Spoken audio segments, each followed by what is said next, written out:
what was so bad about this place? You know, there were wicked cities in the ancient times, and God would send prophets to them and speak the word to them and give them a chance to repent. But this place, God said, I've had enough. I wonder, how close are we? How similar are we to the culture, the civilization of Sodom and Gomorrah? You'd be surprised. Let's take a look at what Jesus said about this place first of all. In Luke chapter 17, verse 28, Jesus says, likewise as it was also in the days of Lot, they ate, they drank, they bought, they sold, they planted, they built. But on the day that Lot went out of Sodom, it rained fire and brimstone from heaven and destroyed them all. The igneous rock that we see here is normally volcanic rock. The problem is there's no volcano over here. So these igneous rock, it seems like they came from heaven, just as the Bible said. And it destroyed them all. Even so, why are we interested in this? Even so will it be in the day when the Son of Man is revealed. In that day, he who is on the housetop and his goods are in the house, let him not come down to take them away. And likewise, the one who is in the field, let him not turn back. Remember Lot's wife. A short, strange verse. Remember Lot's wife. What does the Bible tell us about the sin of Sodom and Gomorrah? Well, we get a little bit of a glimpse. We know that one of the major sins there was sexual immorality. But was that really all the story? The Bible tells us in several places, in Joshua chapter 10, 2 Samuel chapter 1, and there's a reference in 2 Timothy chapter 3, referring to the book of Jasher. The book of Jasher, God authorizes us to go look at it as history. Again, we study history about the destruction of the temple. That's history. Everyone believes in it, but it's not in the Bible. In the same way, we can refer to the book of Jasher as history. And we find a lot that's very interesting about what happened here that was so bad. Because as it was here, so it will be in the end time.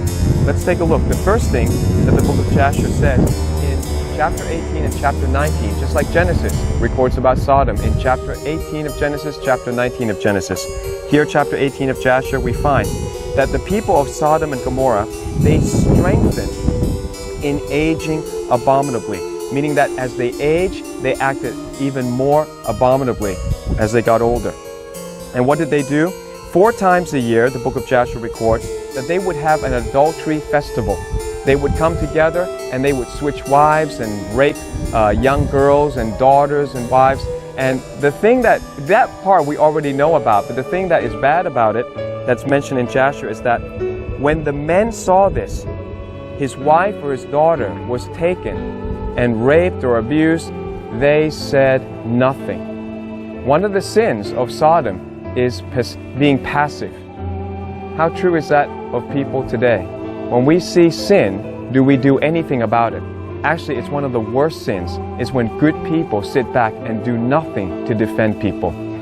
Another sin that the book of Jasher mentions about Sodom and Gomorrah was the way that they abused strangers, right? People who just walk past through the city. It says that when a stranger came into the city, people would come and take his goods by force, right? So that's really a lot of left-wing ideology. Communism, liberalism is about taking and redistributing wealth from one person to another by force, not by voluntary action. So that's how they were. They were passive. They were left-wing. Number 3, we find that when they stole from people, they would taunt the one that they stole from, and they would be cruel, and they would twist words. They said, I just took a little bit. So they'd come in a train after they've robbed a stranger, they'd come in a train and say, here, look, I just took a little bit of this. Oh, I only took a little bit of that. In fact, it's a lot of like the communist government, where they say, well, I just took only a little bit of tax here, a little bit of tax there, and then it all adds up. More than half of your income is gone, redistributed by the left-wing tyrants.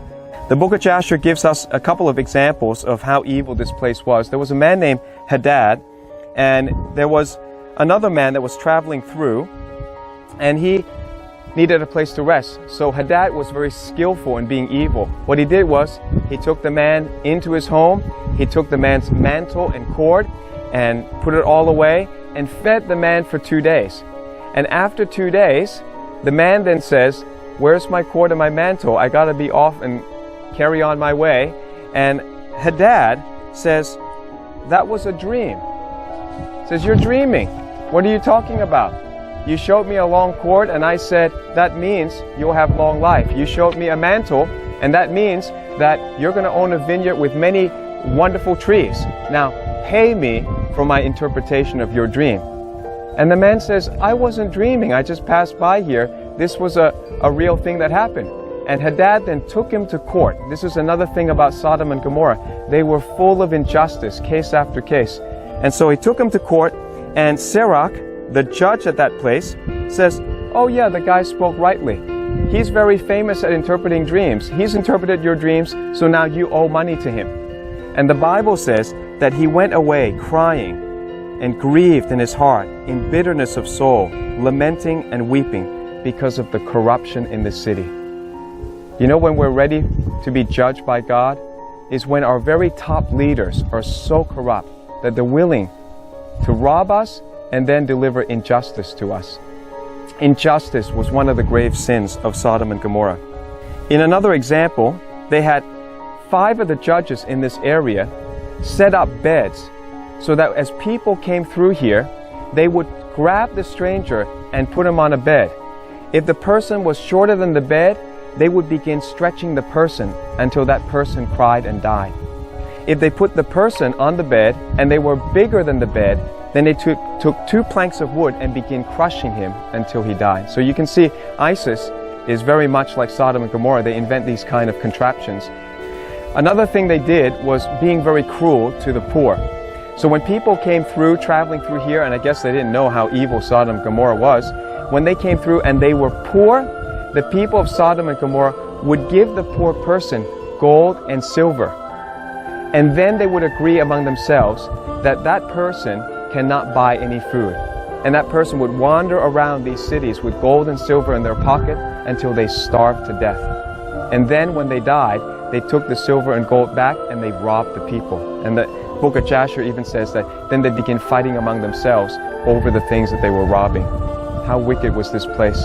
It was far beyond just the sexual immorality.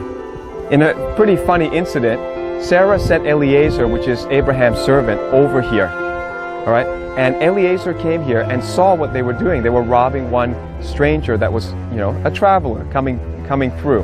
And so he tried to intervene and help this poor person that's getting robbed. And instead of, being rewarded for a good deed, one of the Sodomites took up a stone and smote Eliezer in the forehead until the blood came out copiously, it said. And the Sodomite then said, pay me. And Eliezer says, what do you mean? You just hit me. Now you want me to pay you for hitting me. What does that mean? And the guy says, well, I just relieved you of bad blood. You had bad blood in your forehead, so now pay me. Eliezer, of course, a smart guy. He's in charge of Abraham's goods. He says, I'm not going to pay you for this. And so the guy takes him to court. Again, the evilness of the corrupt court system will bring judgment upon a city. And so they go over to court, and this guy named Shakra, the judge of Sodom, we got the name of this guy, he says, oh yeah, the Sodomite is right. He's very famous for helping people by relieving them of bad blood. So you need to, this is our custom here. When he helps you that way, then you got to pay him. Eliezer, typical Jew, he picks up a stone and he smote the forehead of the judge. And he said, good, well then you pay what you owe me for smiting you, you pay to that guy. And he walked off.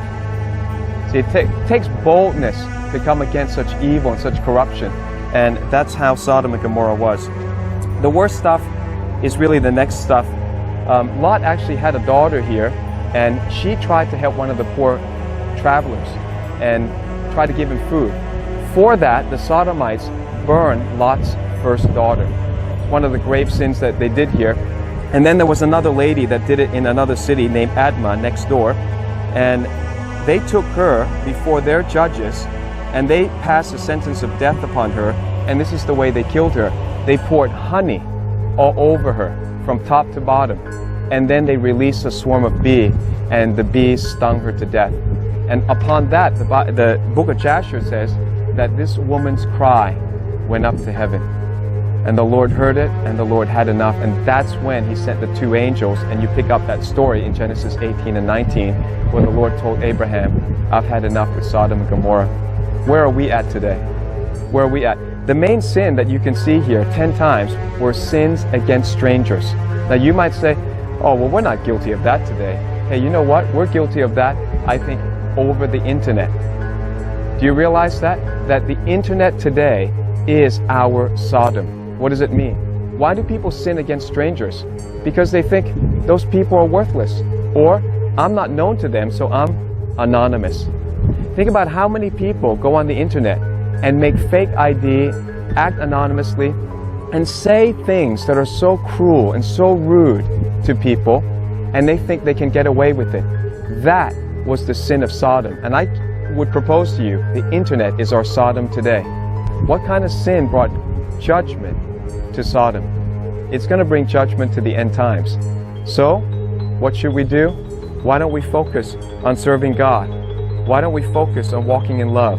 Let's count how many disciples we're making rather than tearing down other people over the internet in the name of being anonymous, in the name of, well, they're strangers and I don't know them. That's acting just like Sodom and Gomorrah. And this place is a reminder, God ended that. And He'll end it too. Whether you're doing it on the internet or you're doing it to a person that you see, that is unrighteous and that is so wicked that God had to rain fire and brimstone upon this land. So God will hold people accountable for judging and accusing and hurting other people. Let's stop doing that, church.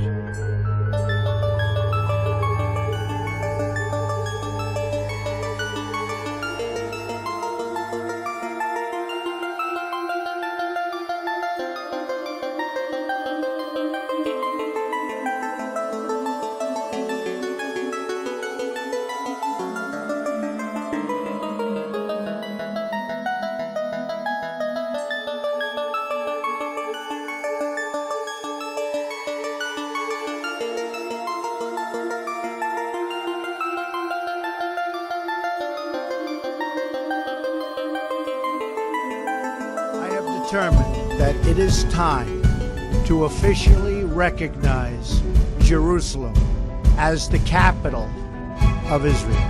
While previous presidents have made this a major campaign promise, they failed to deliver. Today, I am delivering. I am also directing the State Department to begin preparation to move the American embassy from Tel Aviv to Jerusalem.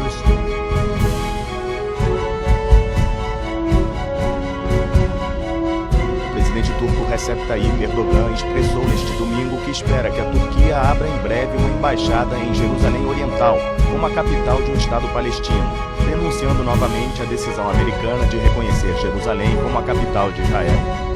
O chefe de Estado turco é um dos maiores críticos da decisão anunciada em 6 de dezembro pelo presidente dos Estados Unidos, Donald Trump. Desde então, ele tem pedido aos países muçulmanos que reconheçam Jerusalém Oriental como a capital palestina.